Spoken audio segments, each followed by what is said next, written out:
Yashodanandana Brajajanaranjana Yashodanandana Brajajanaranjana Yamuna Tira Vanachari Yamuna Tira Vanachari Yamuna Tira Vanachari Yamuna Tira Vanachari Jaya Radha Madhava Kunja Bihari Jaya Radha Madhava Kunja Bihari Jaya Radha Madhava Kunja Bihari Jaya Radha Madhava Kunja Bihari Hare Krishna Krishna Krishna Hare Hare Hare Rama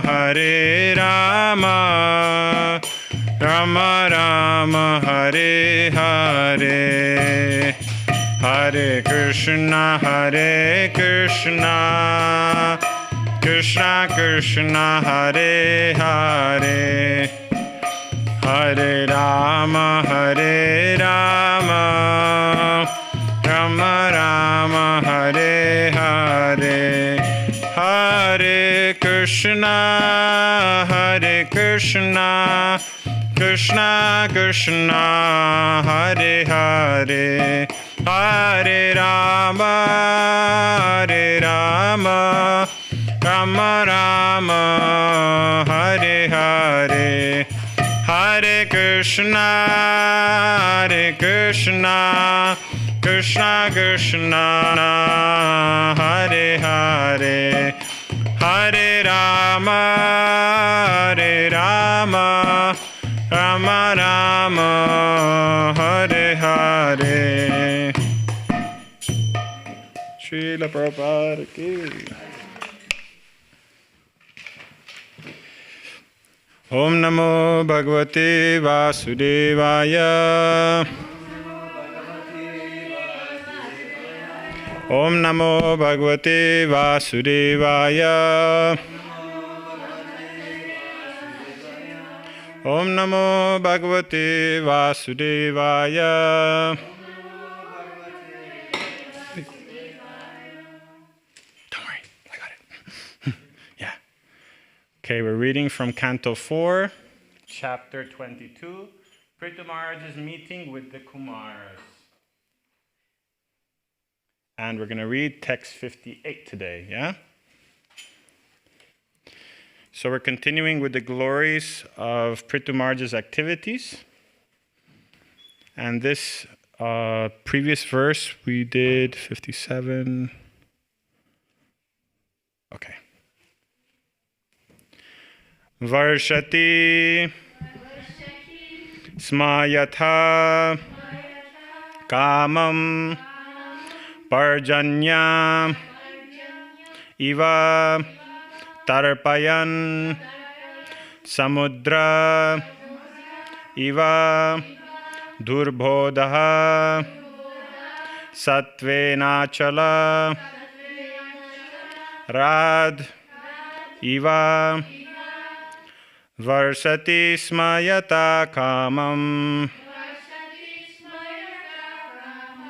Parjanya Iva Tarpayan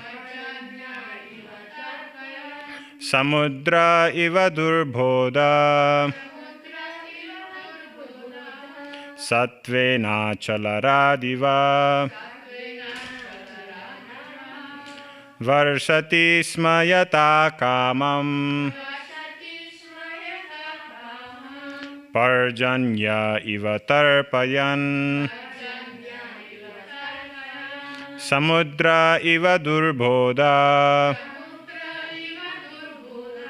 Satvena Chalaradiva Varsati Smayata Kamam Parjanya Iva Tarpayan samudra iva durbodha, sattvena chalaradiva. Prabhus, anyone? Varshati smayata kamam, parjanya iva tarpayan, samudra iva durbodha, sattvena chalaradiva. Matajis?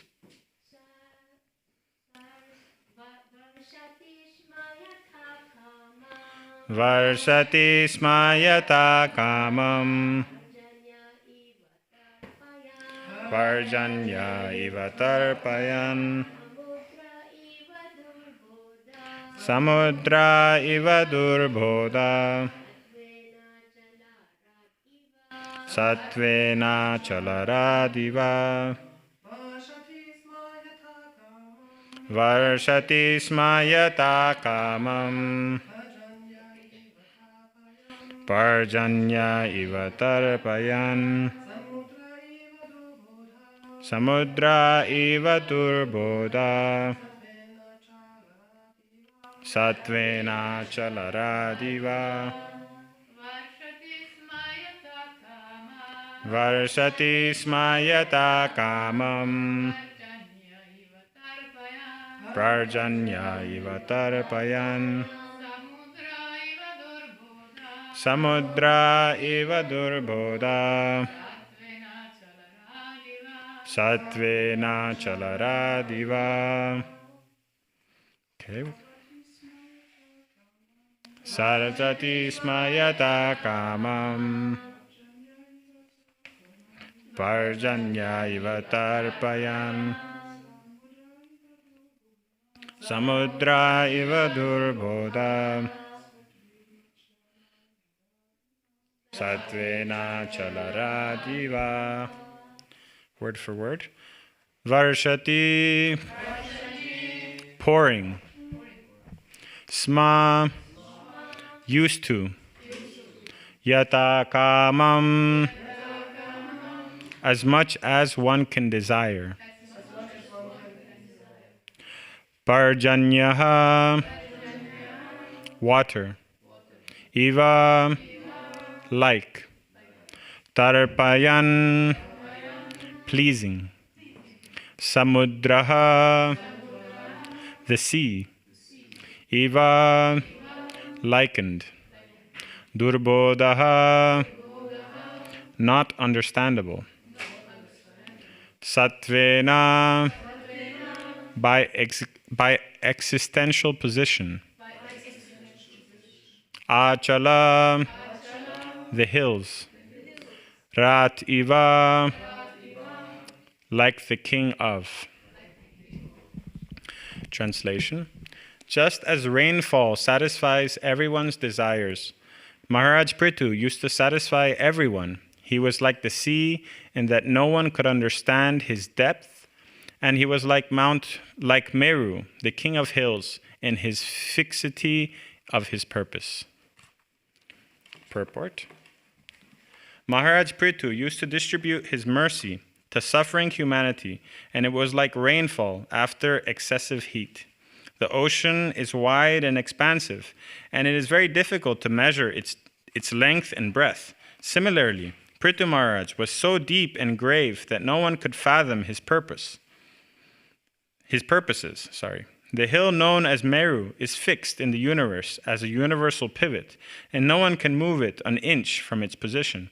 Similarly, no one could ever dissuade Prithu Maharaj when he was determined. Srila Prabhupada ki. Nama Om Vishnu Padaya Krishna Pristaya Bhutale Srimate Bhaktivedanta Swaminiti Namine Namaste Saraswati Deve Gauravani Pracharine Nirvisesha Sunyavadi Paschatya Deshatarine Vancha Kalpatarubhyascha Kripa Sindhu Vyevacha Patitanam Pavanebhyo Vaishnavebhyo Namo Namaha Jaya Shri Krishna Chaitanya Prabhu Nityananda Shri Advaita Gadadhara Srivasadi Goura Bhakta Vrinda. Hare Krishna Krishna Krishna Hare Hare, Hare Rama Rama Rama Hare Hare. Mukam karoti vachalam pangulam gayate girim yakripatamaham bande Shri Gurum Dinatarinam. Okay, thank you everyone for coming. I will try my best to give a little bit of purport on this very short purport. Today I was checking to try see if some Maharaj or someone gave a class on this verse, so I could parrot a little bit of what he said. And I found one video of Mahavishnu Swami giving a class in Nepal. And he decided to talk about a previous verse, so it wasn't very helpful. But he brought out some points, so I will try my best to expand on what he said about this verse. Sometimes I'm very fortunate, and sometimes not so much. No, either.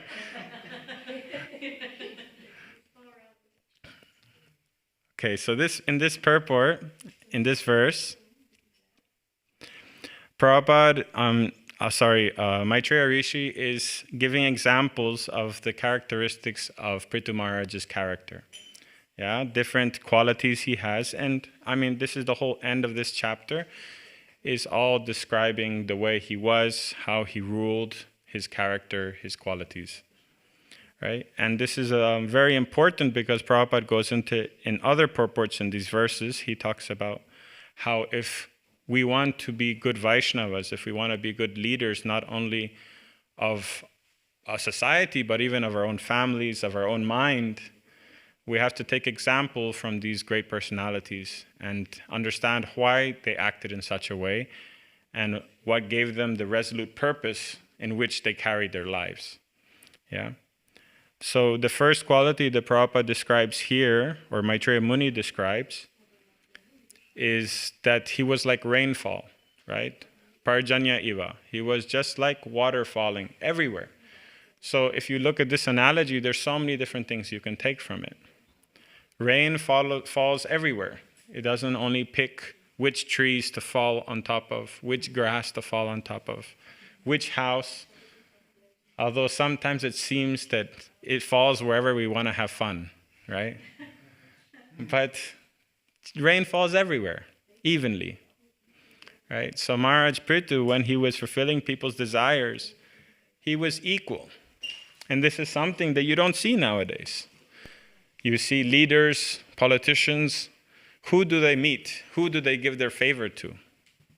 They give their favor to that person that can give them something in return, right? Rich people, companies, people who can give them something for their campaign, whatever will bring more votes, right? This is not the way how Prithu Maharaj conducted himself.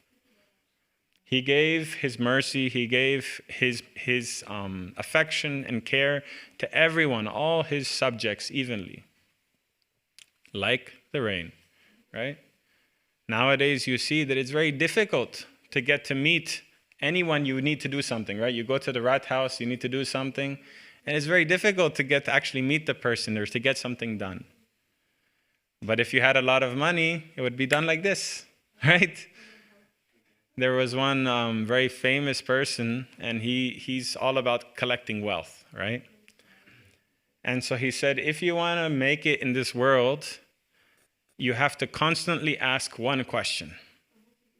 Everything you do in your life, everything you do in your day should have one question. Can anyone guess what the question is? I've said it a few times. No, it means materialistic person. This is devotee person. How much it cost? Oh, close. The question he was asking is, what's in it for me? Right? What am I going to get out of this activity?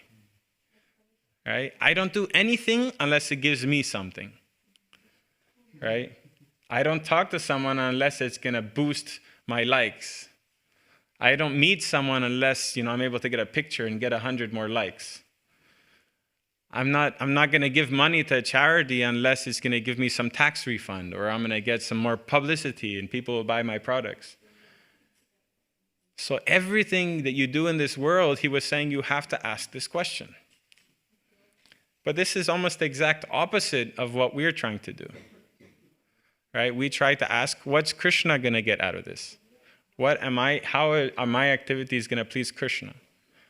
How is me doing this activity going to bring me closer to Krishna? Right? So Prithu Maharaj, when he was fulfilling everyone's desires, he wasn't doing it for popularity. Because later in these verses, it comes a point where it says he was humble. He was shy, even, it says. He was perfect in his shyness, it says. Right? So he wasn't looking for a popularity contest. He wasn't fulfilling people's desires so they continued serving him as the king.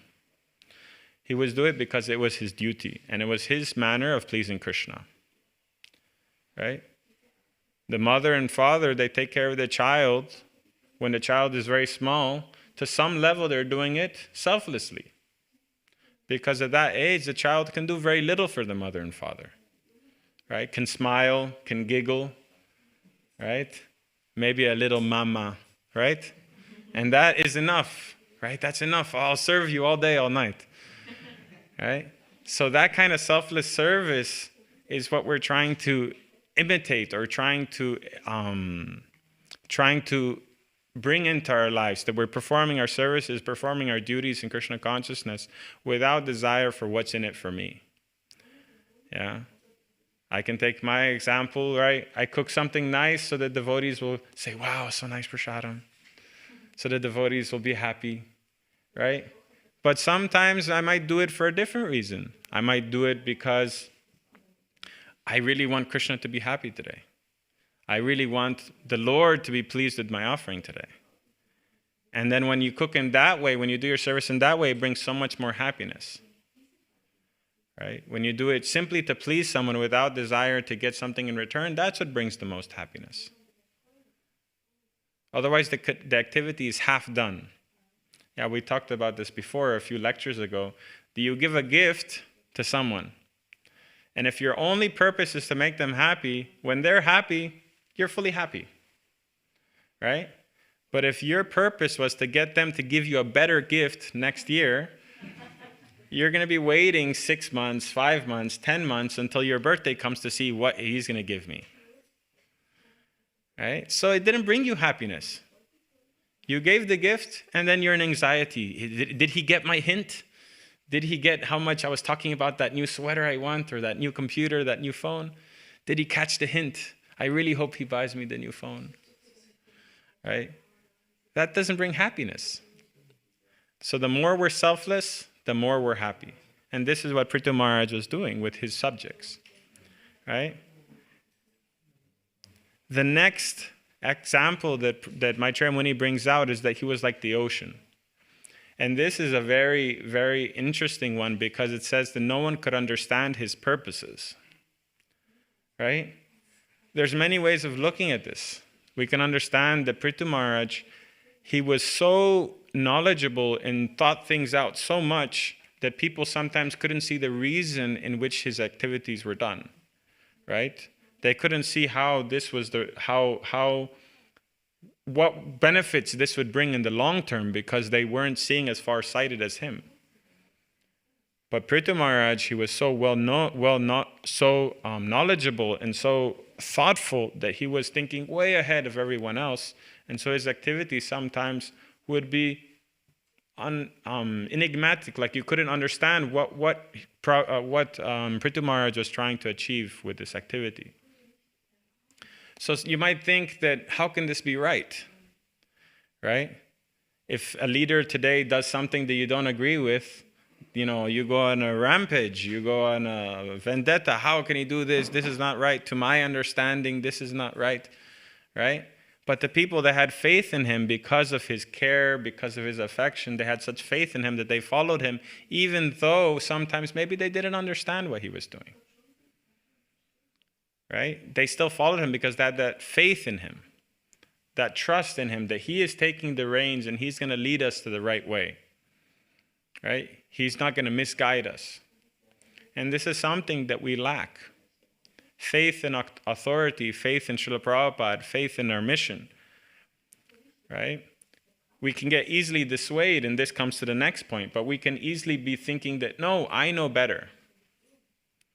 Rather than trying to ask questions and understand, right? It doesn't say that the subjects didn't ask questions to him, right?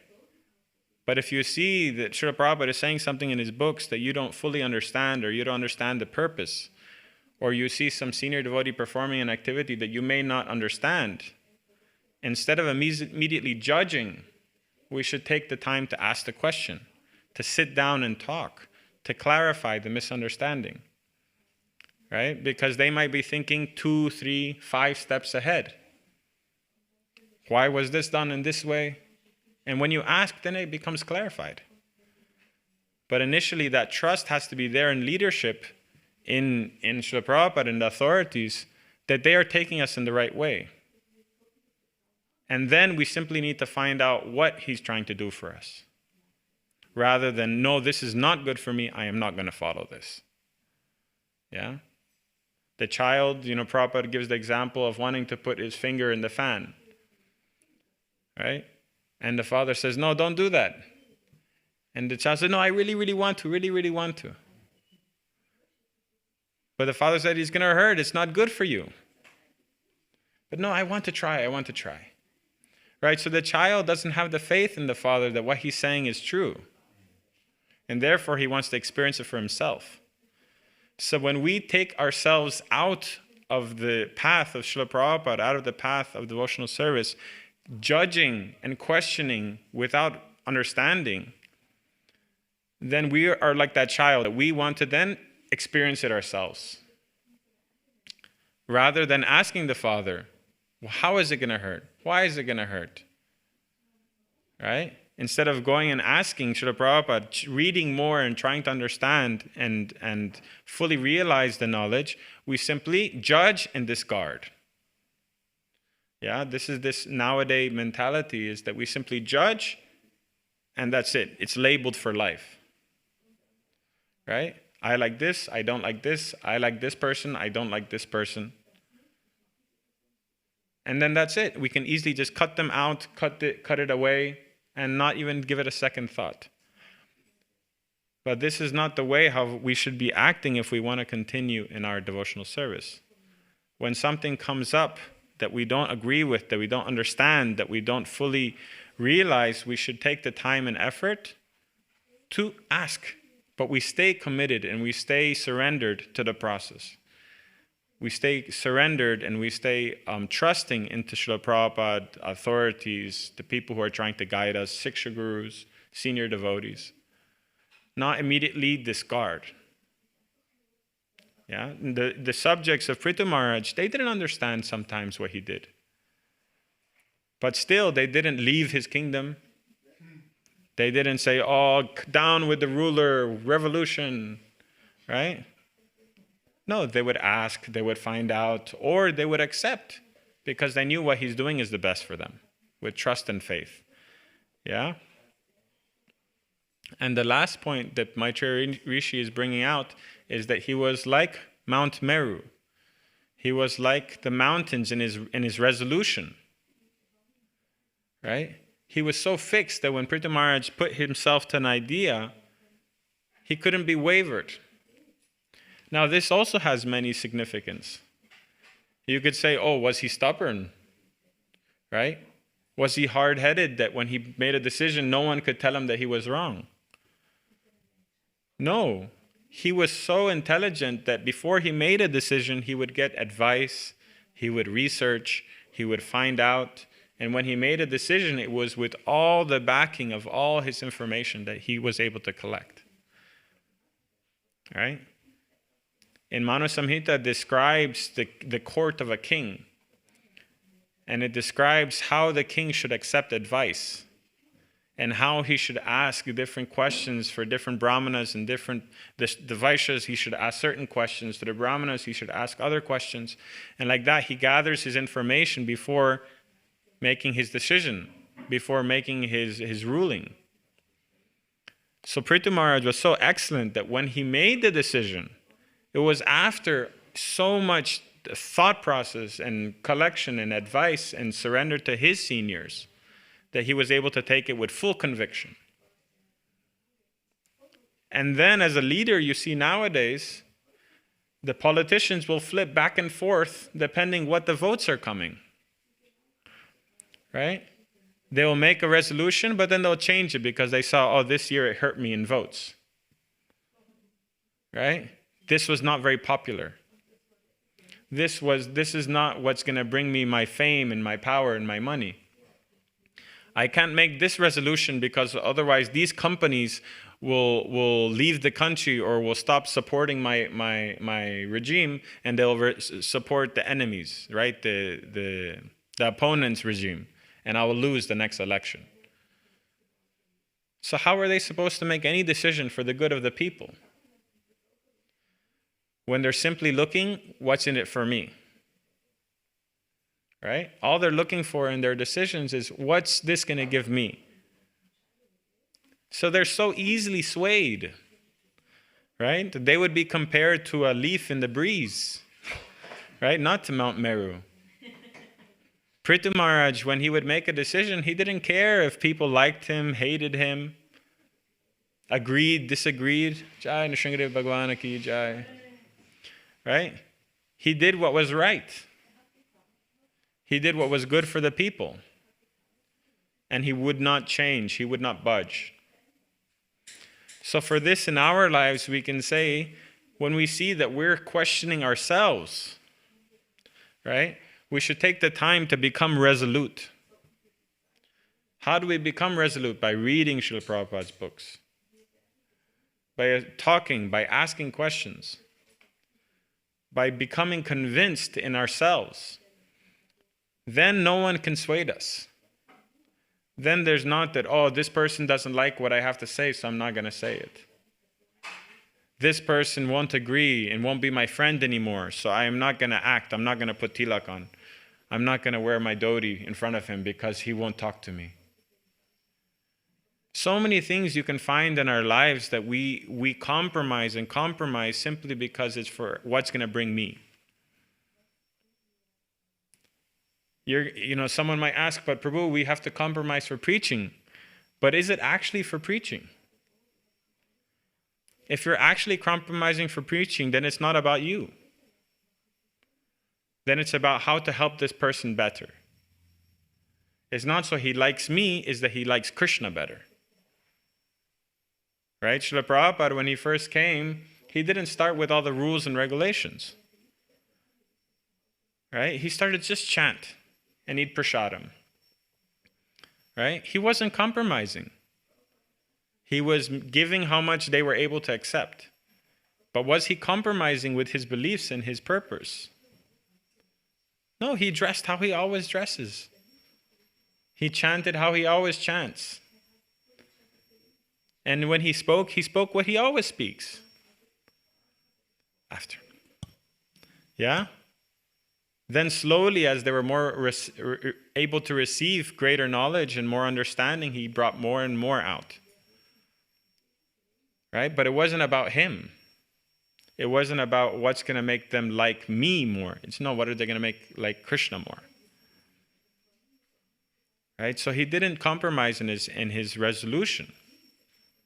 And so we have to be so convinced and resolute in our understanding of Krishna consciousness that when someone asks a question or when we see something, we don't judge based on our liking. We judge based on Shastra. And even then, it's not judging, it's understanding. All that does is give us the ability to deal with a person in a way that's beneficial for them and not damaging to our Krishna consciousness. Yeah? In Chanakya, he says that you should stay 5 yards away from an animal with hooves. Yeah, with hooves. You should stay 10 yards away from an animal with horns. You should stay 100 yards away from an animal with teeth, so like lion, tigers. And you should stay in a different country from an ungrateful person. Right? So all this is doing is we're helping us recognize the characteristics of the person through the eyes of Shastra. And then we're able to deal with the person according to Shastra, according to Srila Prabhupada's books. Speak to him in the right way. Encourage him in the right way. Not simply cut him out and throw him away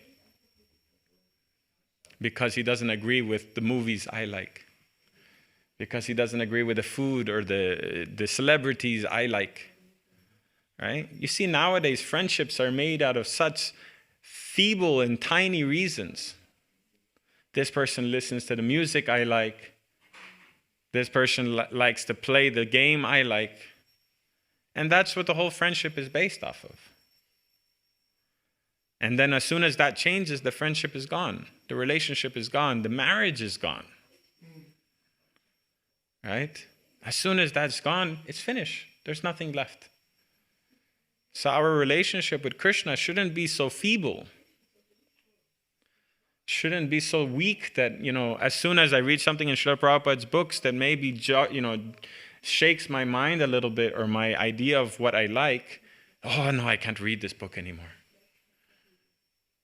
It's not up to date with the world current events, right? It shouldn't be so weak. It should make us more encouraged to, wow, I don't know enough that this still bothered me.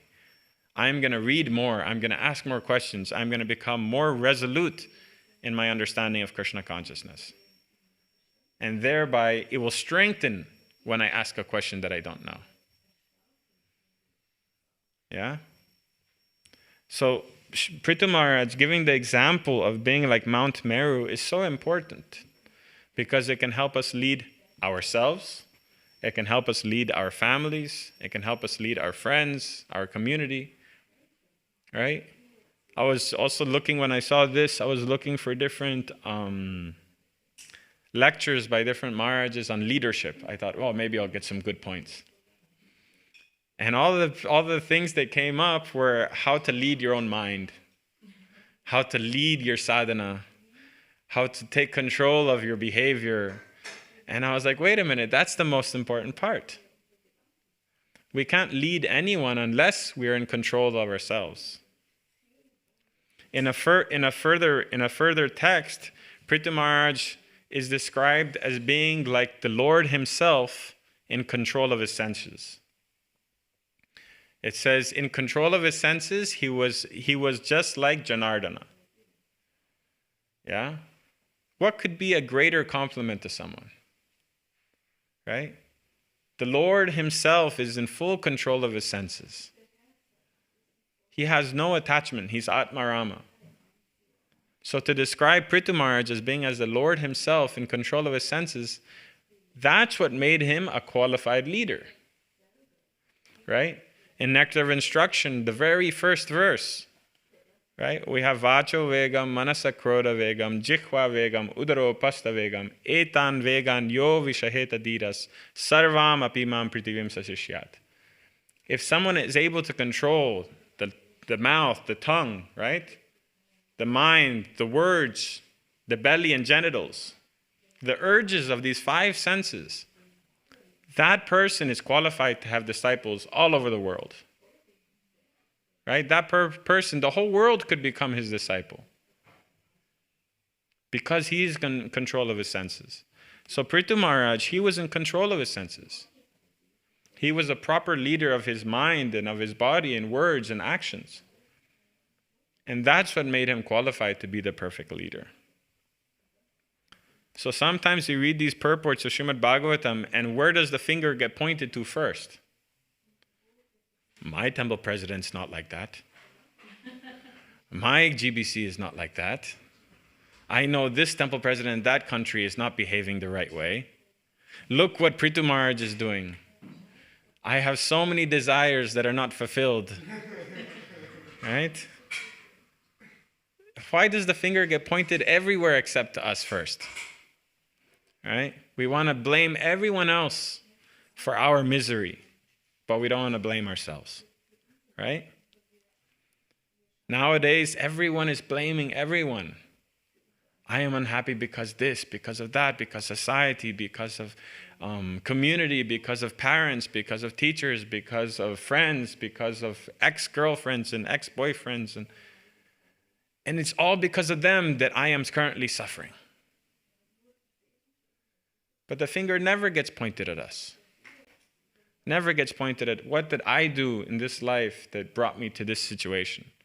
And what am I doing right now to take advantage of the situation I have? Right? People are ignoring their wives, their husbands, their children because of the trauma that I suffered. And I'm not trying to minimize what people go through. I'm simply saying that it's the easier choice to put blame rather than take action. Right? There was one Hindi movie. And this poor man, he's making a joke. And he says that previously, you rich people had everything. And we poor people had one thing that we hold on very dear. And that's sadness or depression. Right? But he said, now you rich people have taken that also. Right? A poor person can't afford to be depressed. Poor person can't afford to decide, oh, today I'm not feeling up to taking care of my family. Because they're not going to eat that day if he decides to do that. We can decide, oh no, Kindergeld is coming anyway. I will go to job center and get my money every month, right? And I'll be taken care of. I can be depressed. I can tell the government I need money for my mental health. Right? So many options we have, and we can be the victim. Because it's easier than just taking action. Yeah? So if we want to start pointing fingers, the first finger we should point is to ourselves. What am I doing? Every purport we read, we should think, how is this going to be applied in my life? And then we can start saying, oh, maybe this would help this person. Prabhu, please read this purport. Maybe this could help this person, and you will share your realization. But not to point out faults, but to help. Right? This purport touched me in a way that really changed my life. Maybe it will help you also. But first, we have to see, how is this going to affect my life? And when we're able to implement everything into our life, then we can get closer to what Prithu Maharaj is able to do for everyone else. Yeah? It's the number one, everyone, all these influencers who talk about self-help and management, right? Right? Be the change you want to see, right? The famous quote. But no one takes it seriously. Immediately, the first person that will come up in your head is the person you don't like, the person you have an issue with. Right? Yes, this person's not like Prithu Maharaj. This person is not like Dhruva Maharaj. This person is not acting properly. So this purport, although it was small, it brought out a lot of important points that we can apply directly in our life. Right? How do we be like rain and shower mercy on everyone? Right? If we have an issue with someone that we feel that we cannot deal with that person, we should try our best to fix the problem. We should try our best to be able to, at least from our side, understand that we're doing the best we can. So therefore, we're even to everyone, we're equal to everyone. We understand each person is a jiva, each person is a spirit soul, trying to progress in Krishna consciousness, or suffering in this material world. Either way, they deserve our affection, they deserve our at least empathy. They don't deserve our hate. They don't deserve our misdealings, our anger. Right? And that way you can be more equiposed to everyone. How are we supposed to be like the ocean? We should be so resolute in our understanding that we think things through all the way through. Right? We should understand how everything affects all our activities, affect our lives and the lives of those people who we have to care for. If we make a decision, we're going to go to this place for a holiday, or we're going to, today I'm not going to go for Mangalarti, right? How is this going to affect everyone around me? Did I think it through? What effect is this, my daughter, going to see me behaving this way? What is the long-term circumstances that will come to her because of my behavior? Now, everyone's talking about don't have the phone in the house. Don't look at the phone inside the house. It's such an important thing, but it's so difficult to apply. We're so engrossed in these phones that it's so difficult to apply. So there's so many different things in our activities that are affecting the people around us. But are we doing anything about it? Are we thinking it through? Are we making the effort to actually make a change in our lives? And then when we make that change and when we make that decision, we should be like the mountain.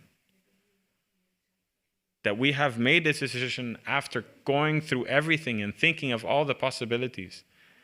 Taking advice from Guru, Sadhu, Sastra. And therefore, no one's going to waver me. Right? Just because someone else is different doesn't change who you are. Right? Just because someone else doesn't feel comfortable doing something doesn't mean that you shouldn't be a full-fledged devotee. Yeah? So in ourselves, we have to take these principles and try our best to apply them, to understand them. And then taking this advice of whatever you see or read to first think about yourself. When we're reading Prabhupada's purpose, they come to life. They become relevant. They become applicable today. Not something that I have to live up to, that one day I will achieve. One day I will get to that point. Right? There's the famous quote of Prahlad Maharaj, right? Who's supposed to take up Krishna consciousness? Everyone has to, because no one knows when the last moment will come. Right? There's the pastime of Shankaracharya. He was 5 years old and he wanted to take sannyas. 5 or 8, Maharaji? Anyway, he was under 10. Very young. And he wanted to take sannyas. And he told his mother, I want to take sannyas. And the mother said, no, you're way too young. You have so much to live and so much to do. That you do when you're about to die. Wrong thing for his mom to say. So Sankaracharya, he jumped into the river. And he started swimming towards the crocodiles. And his mother said, Sankara, come back. You're going to die. And so he turned to his mother and said, so can I take sannyas? I'm going to die, so can I take sannyas? Right? You said take it when you're about to die. I'm about to die. Now I take sannyas. Right? So this is what we have to understand. It's not something that later on we're going to take seriously. That later on we are going to apply in our life. That one day we will be a pure devotee. No, it's today, it's now. And therefore when you read and you're applying it in your life, you're at least thinking about how to apply it in your life. Slowly, this comes to life. It becomes something that you're reading and it's a manual for how you should live your life. Yeah? Not some fictitious, mythical stories that don't apply today and now. Yeah? Okay, so that's what I had. If there's any questions or comments, please ask. Gopigita Maharaji has.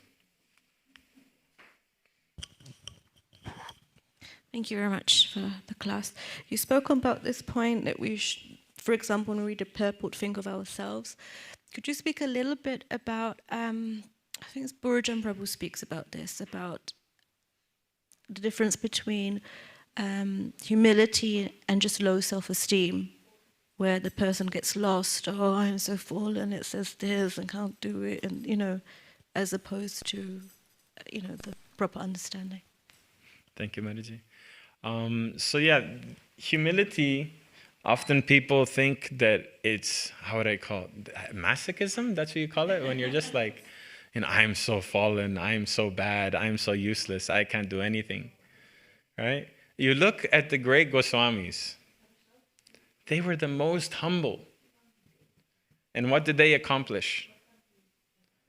Rupa Goswami had 200,000 cows.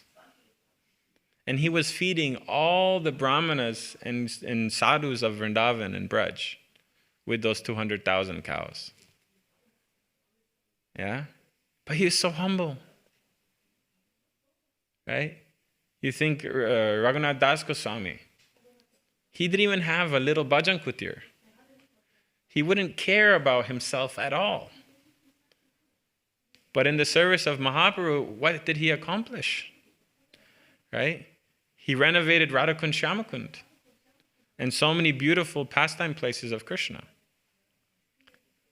So yes, I am so humble. I feel that myself, I can't do anything. But for Krishna, I will do my best. Right? It's not me doing it. It's the mercy of the Lord and Guru that's helping me do it. But still, I'm going to give it my all. Right? Hanuman was convinced that if he stopped saying Ram's name, he would fall out of the sky into the ocean. He was convinced. When he jumped from Rameshwaram to Lanka, he chanted Ram all the way till he landed. 100 yojanas. And he was convinced that it was the power of Ram's name that was carrying him through the sky. It was the power of Ram's mercy that he was able to burn half of Lanka. Right? It was the mercy, actually not Ram's name, it was the mercy of Sita Devi that he was able to burn Lanka. Because after Hanuman's tail was lit on fire, it felt cooling. And Hanuman immediately thought of Sita, that Sita must be praying to Agni for my protection.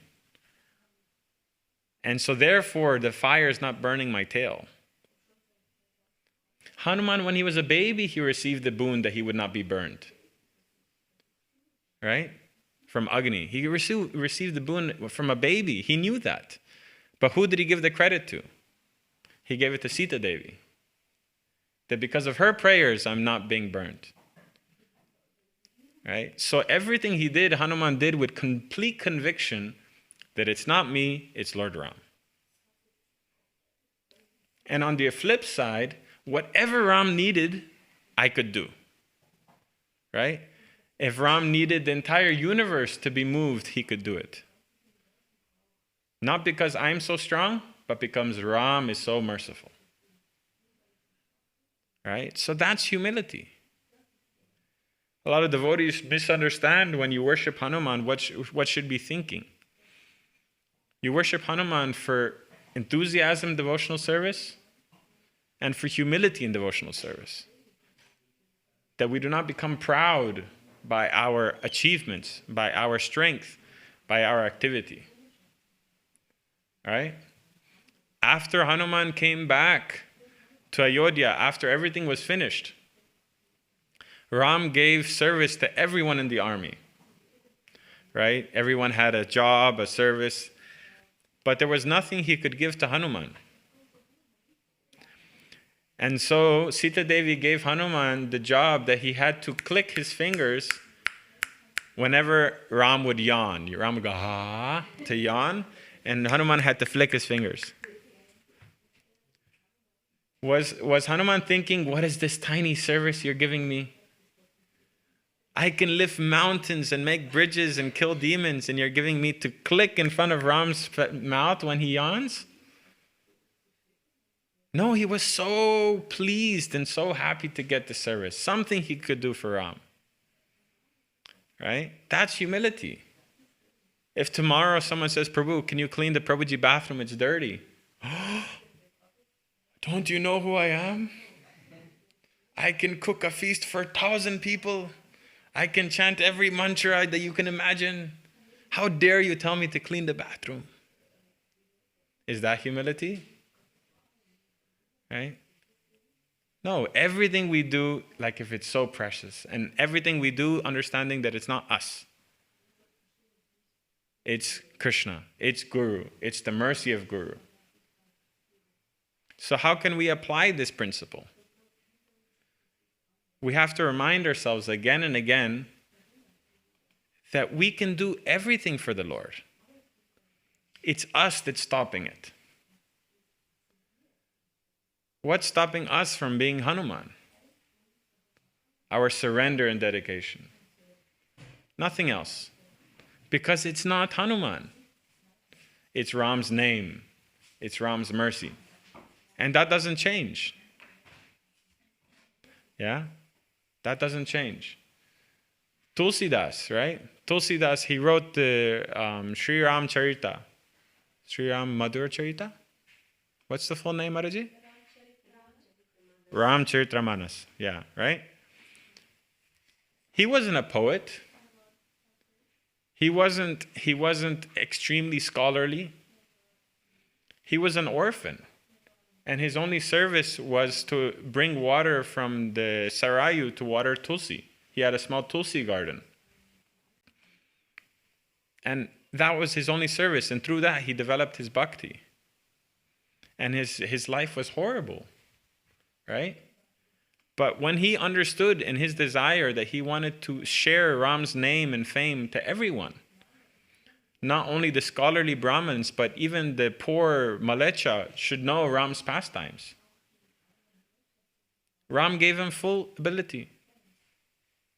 Right? So when we have a desire, when we have something that we want to do in our lives, we have to pray, we have to ask for blessings and make the effort. Yeah? Hanuman still made the effort to jump. Hanuman still made the effort and fought. Right? So just because we're humble doesn't mean we sit at home. Oh, I'm so useless. I'm so weak. I can't do anything. I don't know anything. So go study, go learn, go do some push-ups. Go get strong if you want to do something. But then the credit doesn't go to you, it goes to Krishna. Yeah? Mataji, did that answer a little bit? Thank you. Yeah? Any other questions or comments? Please. Yes, Prabhu. Just something like almost in the very beginning of your class, where you said, when one cooks for the devotees, of course, look for the fame or whatever, but and then sometimes you want to cook for Krishna. But the question is always for a cook, what is it, to cook for the devotees or cook for Krishna? Make the devotees happy or make Krishna happy? Or is Krishna happy when the devotees are happy? Actually, it should be opposite around, but sometimes because the deity, he only sees our love, but the devotees, they see the taste. So yes, what's the higher meditation, to cook for the devotees or for Krishna? Thank you for your question, Prabhu. I think you answered it already, but anyway. What is your meditation? Let's do like that. I always think of the pastime of Raghunath Das Goswami with Mahaprabhu, right? He had rice that was in the drain after the plate washing, right? After everybody washed their hands and their mouths, he collected that rice. And that's what he was eating, right? And Mahaprabhu took that as the greatest nectar, right? So yes, like you said, if devotees are of that caliber, whatever the cook cooks for Krishna with pure love, that would be the most tasty prasadam. If the cook is cooking with pure love, right? Like Vidura, like Sudama, like Raghunath Das Goswami. If they're actually cooking with pure love, then it'll be perfect, because Nrsimhadev would make it perfect. And the devotees would be supremely happy. That this prasadam is so amazing, not because it's perfect, but because this devotee offered with so much love. Right?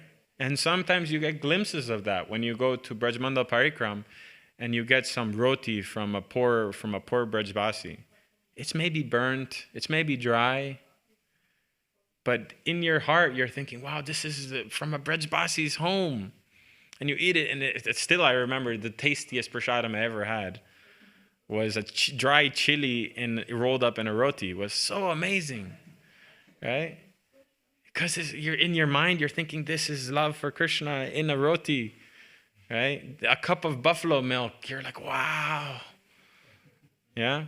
So if we're in that mentality, then yes. But as long as we're in the mentality, like you said, that we're still looking at the taste, the flavors like that. So then yes, we cook for Krishna, but we also make it palatable for the devotees. So I am not going to make something that in India the devotees would love. No, I would see something that devotees here would love. And thereby Nrsingadev would be happy because his devotees are happy. Understand? So it's a balance of both. We're not going to compromise in Nrsingadev's prasadam simply because a devotee wants to eat dry quinoa and steamed broccoli every day.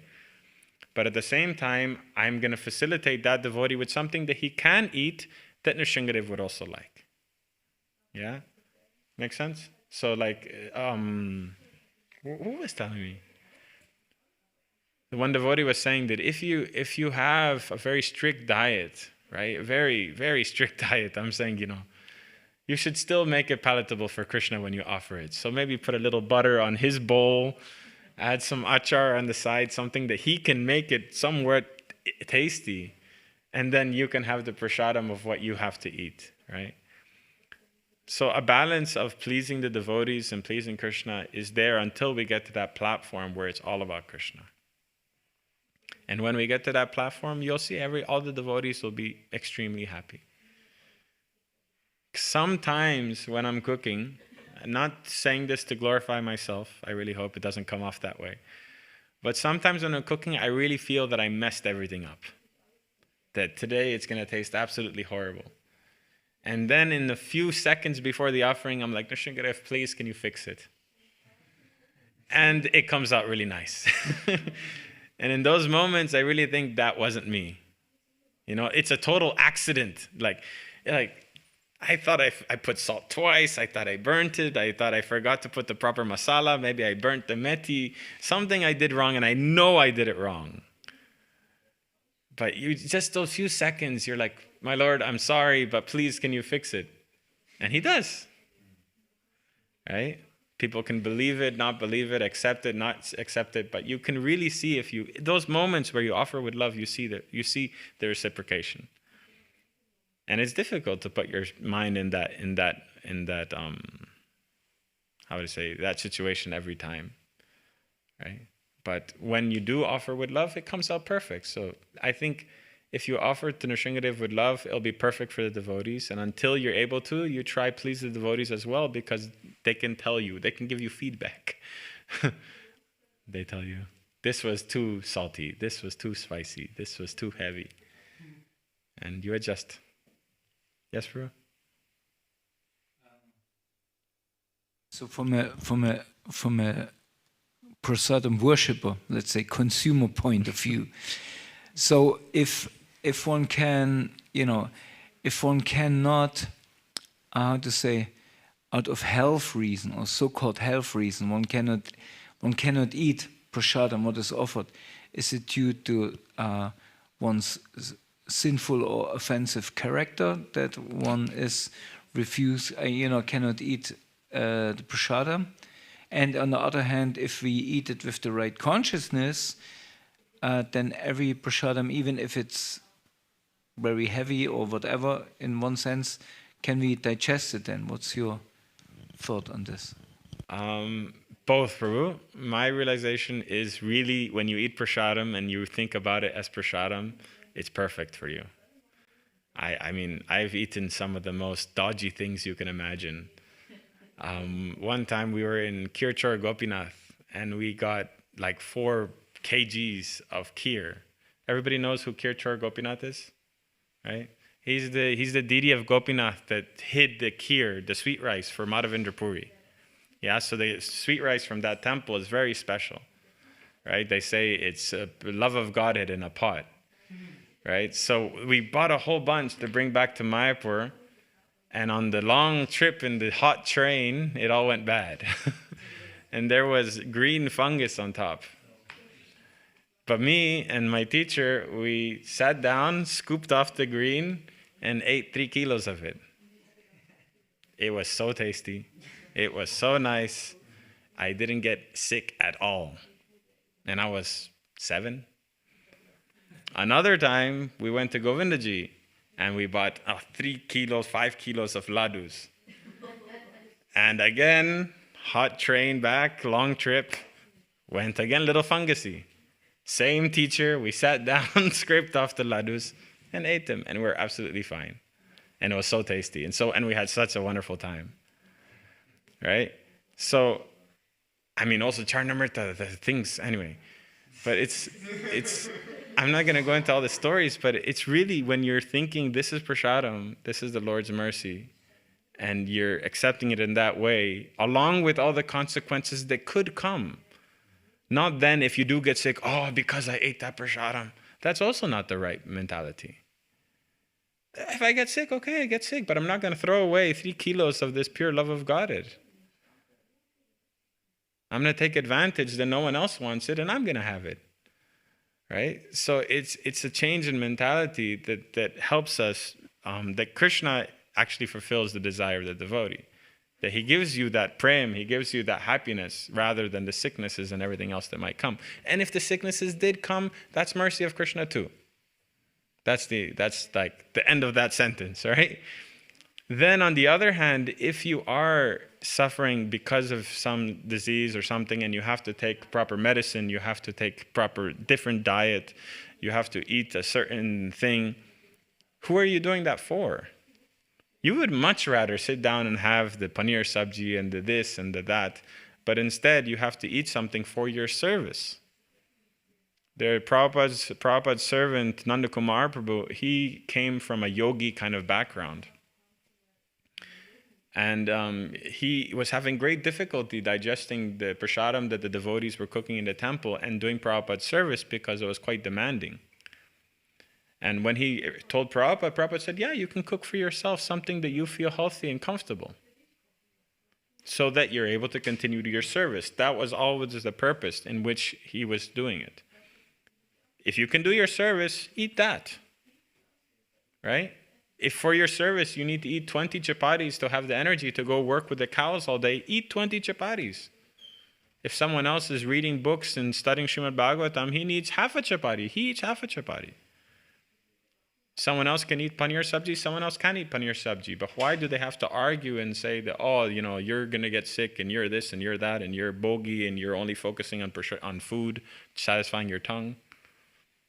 Right? It's whatever you need to perform Krishna's service. If it's about you, it's wrong. If it's about Krishna and your service, it's correct. That same devotee, Nanda Kumar Prabhu, at that time, there was a lot of people talking about yoga, doing hatha yoga and pranayama, and how we should do it in devotees, as devotees. And Prabhupada at that time, he was being very strict, and he was saying, no, we focus on our Krishna consciousness, because he didn't want them to be sidetracked. Instead of it helping them, it would dissuade them and make them only focus on that. But he told them, no, you can do yoga. It's very good for you if it's going to help with your service. So, whatever in the end is going to help with our service, we do. And if it's going to get in the way, don't eat the paneer sabji. Don't eat the extra plate of cake. Here we don't really have slices. We have plates of cake. Right? Don't eat the third of the giant tray of cake if you're not going to be able to do your service. Then who's actually taking Krishna's mercy? That makes sense for you? Oh, I know it. No, I know you already answered it, but. Because I'm in a situation, and sometimes I'm asking myself, and I have to cook for myself something lighter or whatever. You see Akila, he's still eating, everything.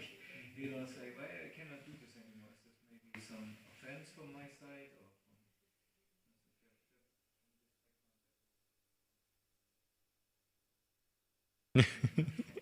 It's not your. I think whatever it is your fault, Prabhu, this is great purification because it's not easy doing what you're doing. It's not easy doing the sacrifice to have to cook for yourself. It's horrible to cook for yourself. No, I mean, it's just, you just have to make the effort and it's only for you. Like, I cook and I'm happy not to eat because I see everyone else having a good prasadam. And I don't even need to eat. I can go have, a dry piece of bread and a banana and I'll be fully happy after cooking a big feast. But if I had to cook just for myself, I would feel that a much greater sacrifice. So I feel that whatever it is that you feel that may have been that you're having to go through, this is another form of purification. So either way you look at it, I think you're sacrificing for your service, and whatever sacrifice you're going through is purification for whatever imagined offenses you think you may have committed. But either way, you're sacrificing. Thank you for trying to make me feel happy.